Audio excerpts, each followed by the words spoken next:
जानम भूतगणाधिसेवितं कपित्थजम्बो फलचारुभक्षणम् उमासुतं शोकविनाशकारकम् नमामि विघ्नेश्वरपादपङ्कजम् काय सूर्यकोटिसमप्रभ निर्विघ्नं कुरु मे देव सर्वकार्येषु सर्वदा। जय गणेश जय गणेश। कल हम लोग ये सामुद्रिक शास्त्र में जहां तक आए थे बाहु का लक्षण और हस्तांगुली के लक्षण से, फिर हम लोग हस्तांगुली के लक्षण से आगे बढ़ते हैं। कल का थोड़ा स्मरण कर लेते हैं। हस्तांगुलियो दीर्घाश्चिरायुखा मवलिताश्च सुभगानाम। अब कहते हैं कि हाथ की अंगुली लंबी होती है, दीर्घायु मनुष्य होते हैं। दीर्घायु माने लंबी आयु वाले। और कहते हैं सीधी अंगुली वाले जो है शुभगानाम, वो भाग्यशाली होते हैं। जिनकी अंगुली सीधी होती है वो भाग्यशाली होते हैं, और जिनकी अंगुली आयु होती है।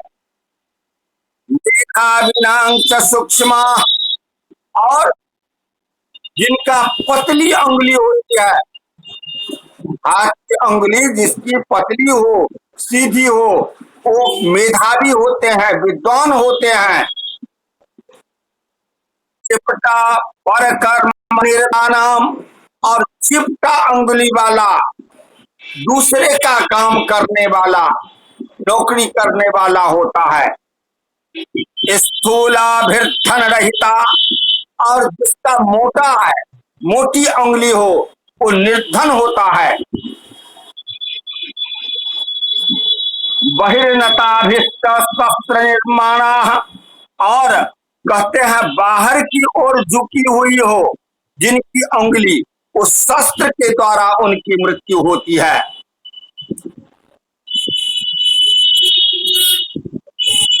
कपि सदृश करा धनिनो, और बानर के सदृश की हथेली हो, वो जो है महाधनी होते हैं। और व्याघ्रोपमा खानय पापा। अब कहते हैं बाघ के समान जिनकी हाथ हो वो पापी होता। इतना तक तो हम कल आए थे, उसका थोड़ा हम स्मरण करते हैं। फिर आज कहे हैं, आज मणिबंध। मणिबंध किसे कहते हैं दिखाइए। हाँ, ये यही हुआ मणिबंध। ये इसको हम कलाई भी कहते हैं, है ना। ये कलाई या मणिबंध।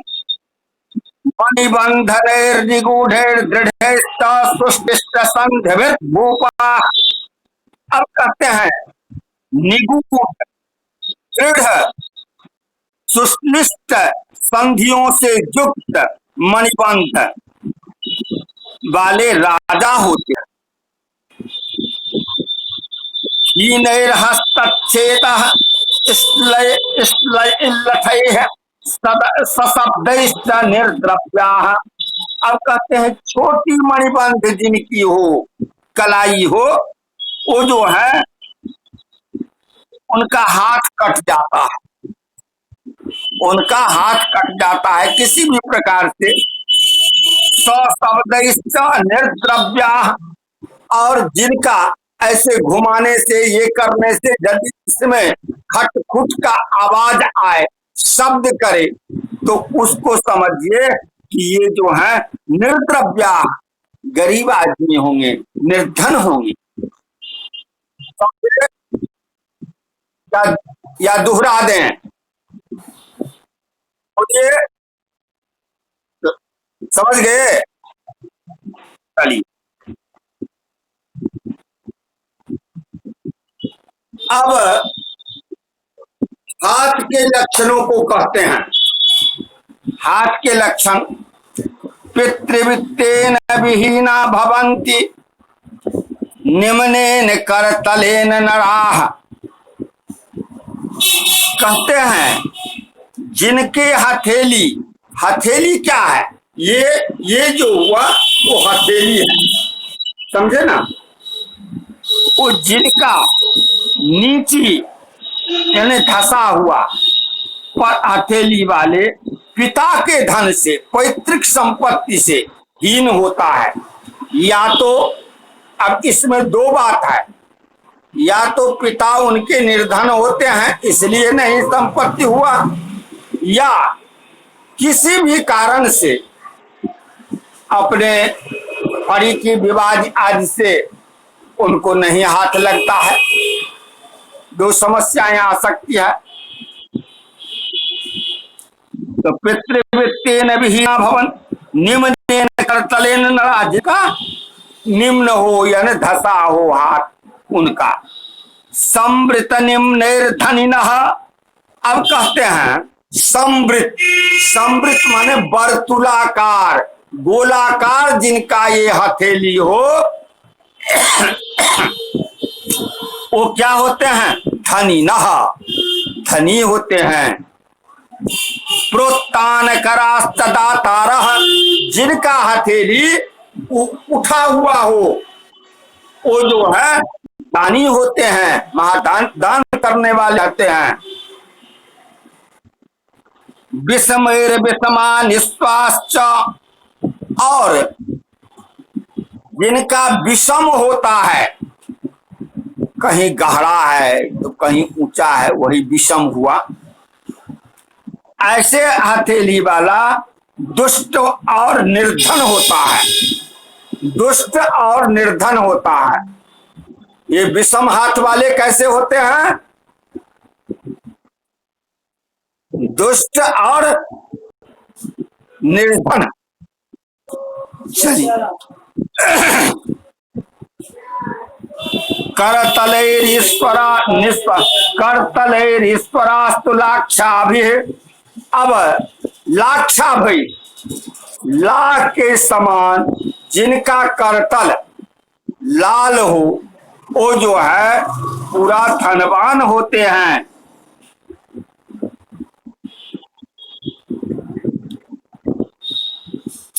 पीतैरगम्य वनिताभिगामिनो निर्धनारुक्षै। अब कहते हैं जिनका हथेली पीला हो, जिनका हथेली पीला हो वो जो है अगम्य गमन करने वाले होते हैं, अर्थात बिना गमन करने योग्य स्त्रियों के साथ गमन करना, यही अगम्य गमन कहलाता है। तो अगम्य गमन करने वाला होता है तथा निर्धन भी होता है। समझ गए? क्या मिथिलेश जी समझे? मिथिलेश जी बोलिए, समझे? बलराम जी, बलराम जी समझे? अच्छा, अब हाथ के नख का लक्षण कहते हैं, ये नख का लक्षण कहते हैं। सुख सदृश नखा क्लीबा चिपटैः स्फुटैश्च वित्त संत्यक्ताः। और तुख के समान यानी वो पत्थर गिरता है ऐसे, जो जिसका अंगुली होता है वो जो ऐसे नख वाला क्लीब होता है। क्लीब माने नपुंसक, क्लीब माने नपुंसक। हाँ, और फिर कहते हैं क्लीबा चिपटैः स्फुटतैश्च वित्त संत्यक्ता। और जिनका चिपटा हो और फटा हुआ हो ऐसे जो है उनका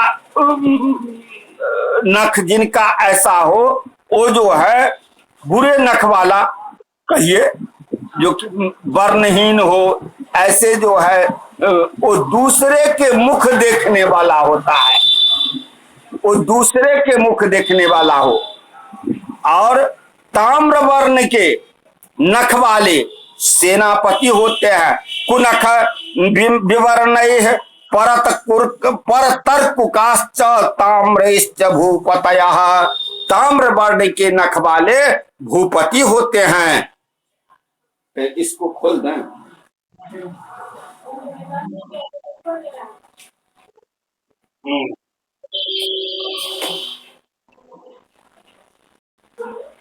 अब कहते हैं रेखा से प्रारंभ करते हैं, तो उसमें जौ रेखा का वर्णन कर रहे हैं।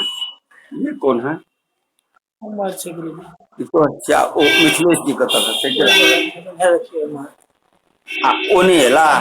उनका नए नेट काम के लिए फोन करके ऐसे थे ओके नहीं हमारे फोन नेट कार्ड क्या रहा। अच्छा चलो वही पर चलो। जौ रेखा अंगुलियों के पर्व में, जौ रेखा और अंगुलियों के पर्व का लक्षण कहते हैं। अंगुष्ठ जवेराढ्या, जिनके अंगूठे के मूल में या मध्य में, मूल में यहाँ यह मूल हो गया और यह मध्य हो गया, उनमें जौ का रेखा हो तो वो जो है सुतवंतो, वह जो है पुत्रवान होते हैं। दीर्घांगुली पर बाड़ा शुभगा दीर्घायु, और जिनके अंगुली के पर्व लंबे हों वो भाग्यशाली तथा दीर्घायु होते हैं। समझे? अब हथेली की रेखा और अंगुलियों का लक्षण कहते हैं। हथेली का रेखा और अंगुलियों का लक्षण। स्निग्धा निम्ना रेखा धनीनां तच्चत्ययेन निस्वासां। अब रेखा स्निग्ध माने, स्निग्ध माने कल भी पढ़ाए चिकना, चिकना, हाँ, और गहरी, गहराई लिए हुए। ये धनियों वो रेखा जिसमें होता है वह व्यक्ति धनी होता है। तद व्यत्ययेन निस्वासाना, तद व्यत्यय अर्थात उससे विपरीत, अर्थात मतलब रूखी, ऊंची, ऐसे जो है रेखा जिसमें रहता है वो निर्धन होता है। विरलांगुलियों निस्वा, और हाथ में विरल अंगुली वाले निर्धन होते हैं। देखिए विरल अंगुली, क्या अंगुली तो सब पृथक पृथक ही है, पर ऐसे हाथ सटाने पर यदि अगर सटता नहीं है तो वो समझिएगा कि ये निर्धन मनुष्य हैं। घनश्चैनो घनांगलयः, और जिसका अंगुली सटा हुआ हो वो जो है धन संग्रह करने वाला व्यक्ति होता है। समझ गए? चलिए, तिस्रो रेखा मणिबंधनोत्थिता करतलोपगा नृपते। अब जिनके हथेली में मणिबंध से 3 रेखाएं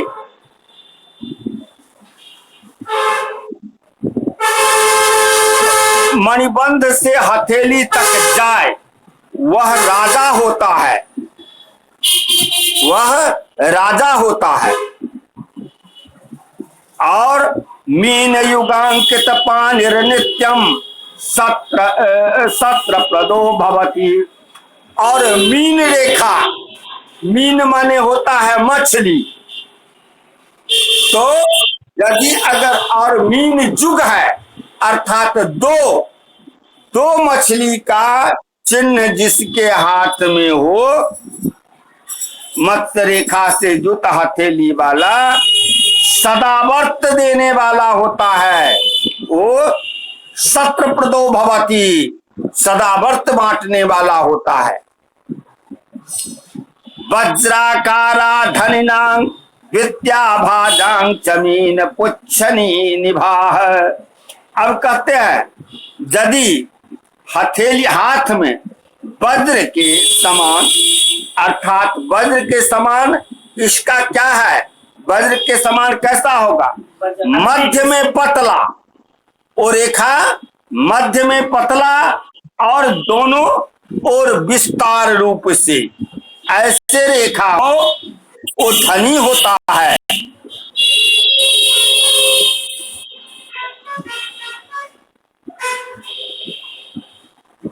विद्याभाजां जमीन पुच्छ निवाह। और जिनके हाथ में मछली के समान, पूंछ के समान हो, वो जो है विद्वान होता है। शंखात पत्र से गजास्व पद्मोपमान नृपते है। अब देखिए जिसके हाथ में ये लक्षण हो, चिन्ह हो, शंख, शंख, छत्र और शिव का माने होता है पालकी, गज माने हाथी, अश्व माने घोड़ा, पद्म माने कमल के समान रेखा हो तो वो व्यक्ति राजा, नृपते माने राजा होता है। राजपुरुष के हाथ में कौन कौन सा चिन्ह होता है देख लीजिए, शंख, आतप माने छाता, छत्र, और शिव का पालकी, गज हाथी, अश्व घोड़ा, पद्म माने कमल, कमल के समान ऐसे रेखा जिनके हाथ में हो वो राजा होता है। नहीं राजा तो राजा के समान होता है। कलश मृणाल पतांका कुशोपमाभिर्भवन्ति निधिपाला है। अब देखिए जिसके हाथ में कलश, मृणाल माने कमल, मृणाल माने क्या होता है, कमल फूल का जड़ जो होता है वो मृणाल कहलाता है। पताका, अंकुश,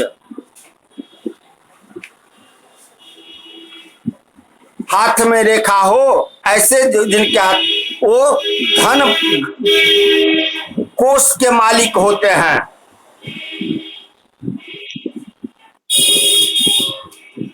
दाम निभाभिश्चाध्या। अब दाम नाम है रस्सी का, जिनके हाथ में रस्सी का के समान रेखा हो वो जो है धन बढ़ाने वाला होता है, अति धनवान होता है।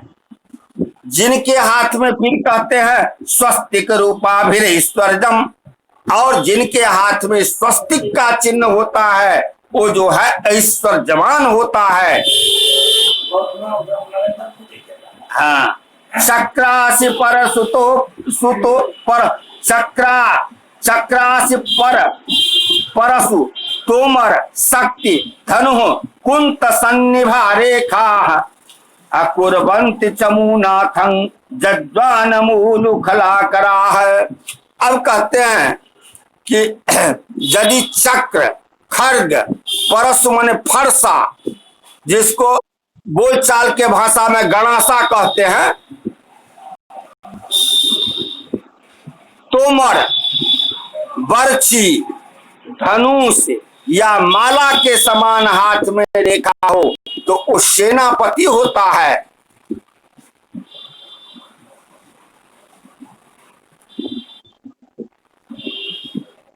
कुर्वन्ति चमुना, जज्वान मुंह खुला कराह, और जिनके हाथ में उखल के समान होता है रेखा, वो यज्ञ कराने वाला पुरुष होता है, यज्ञ करने कराने वाला पुरुष होता है, जिनके हाथ में उखल के समान, या जिसको कहते हैं आप लोग कि डमरू जैसा है, हाँ? फिर कहते हैं मकर ध्वज कोष्ठागार महाधनोपेता है। अब जिसके हाथ में मकर यानी मकर घड़ियाल, घड़ियाल का चिन्ह हो, ध्वजा, ध्वजा माने झंडा, जो हम लोग ध्वजारोहण करते हैं, ध्वज झंडा इनका हो, कोष्ठागार की तरह जिनके हाथ में रेखा हो, वो बहुत धनी होते हैं। वेदी की तरह जिनके हाथ में रेखा हो, कम कुर्सी और कोठी कहा तो है अंगुष्ठ मूल, अंगुष्ठ मूल में जिनके हाथ में वेदी के समान हो, वो अग्निहोत्री ब्राह्मण होता है।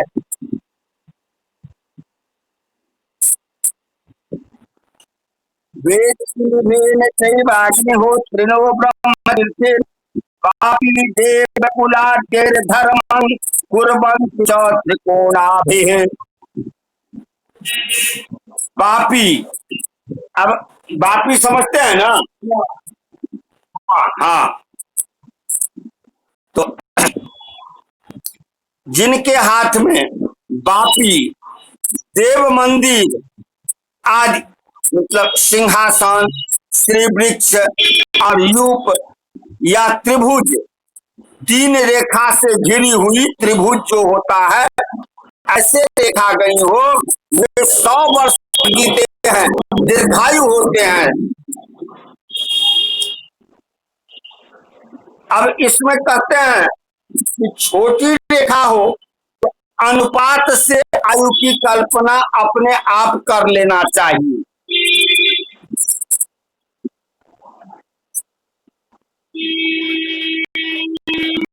अंगुष्ठमूल रेखा पुत्रा सुधारिता सूक्ष्म रेखा प्रदेशिता सतायुथं समनीय मुनाभि छिन्नाभिर द्रुम पतन बहुरेखा रेखनो निष्पन्नाः।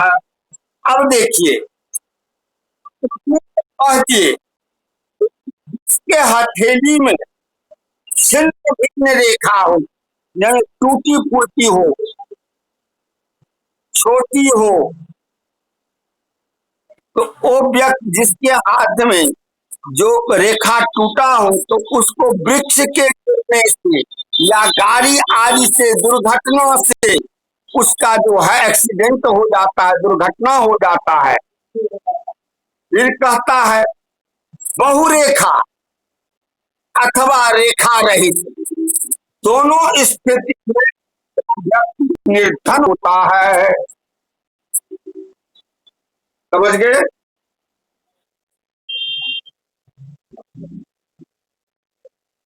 अब आपको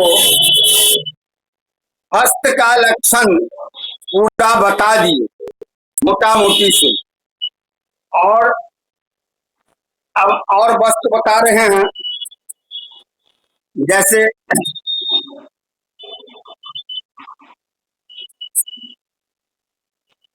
अतिकृष दीर्घ निर्द्रव्या मांसले धनोपेता। अतिकृष यानी बहुत पतला और दीर्घ, अधर वाले माने दाढ़ी वाले निर्धन, और मांसयुक्त अधर वाले धनी होते हैं। ये जो है इसका नाम है होड़ी, होठ या जो हाँ चिबुक कहिए, इसका अतिकृष्ण हो माने बहुत पतला हो या दीर्घ हो अधर, वो व्यक्ति निर्धन होता है। निर्द्रव्या मांसलेर धनोपेता, मांसयुक्त अधर वाला थोड़ी वाला धनवान होता है। बिंबोपमयी धरेर भूपास तनुभिरस्वाह, और बिंब फल के समान। देखिए, बिंब फल किसे कहते हैं, ये बात हमको बताएंगे बलराम जी। बिंब फल किसे कहते हैं?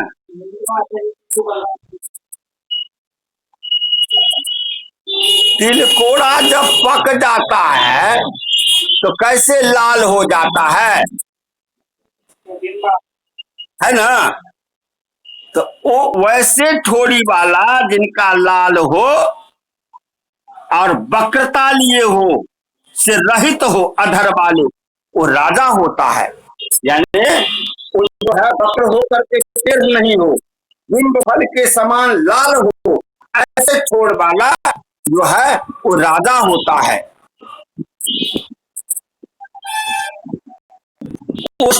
स्फुटित विखंडित विवर्ण रुक्ष परित्यक्ता है, और जिसका ओठ यानी अधर वाला वो जो है छोटा हो, स्फुटित हो यानी फटा हुआ हो, खंडित हो, विवर्ण रुक्ष वर्ण रहित हो, रूखे हो, वो व्यक्ति धनहीन होता है।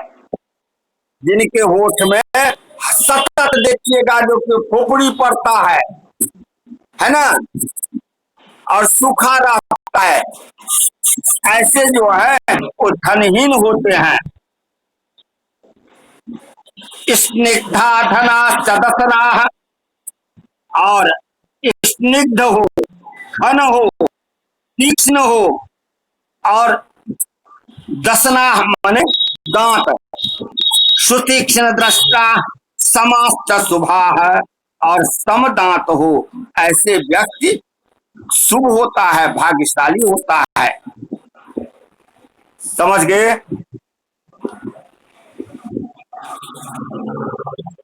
अब कहते हैं जीभ और तालु का लक्षण। जिह्वा रक्ता दीर्घा लक्षणा, सुषमा च भोगिनो ज्ञेया, श्वेता कृष्णा परुखा निर्द्रव्यानां तथा तालु। जिह्वा रक्ता माने रक्त हो, लाल हो, लाल और दीर्घा लंबी हो, श्लक्ष्ण और कोमल हो, सुंदर हो, ऐसे समान जिह्वा वाले भोगी होते हैं। भोगियों के या ऐसे को भोगी समझिए। श्वेता कृष्णा परुखा निर्द्रव्या तथा तालु। सफेद, श्वेत माने सफेद, और कृष्णा माने काली, परुखा माने रूखा, ऐसे जो जीभ वाले निर्द्रव्यानां तथा ऐसे जो तालु वाले होते हैं, जिह्वा वाले होते हैं, तो निर्धन होते हैं।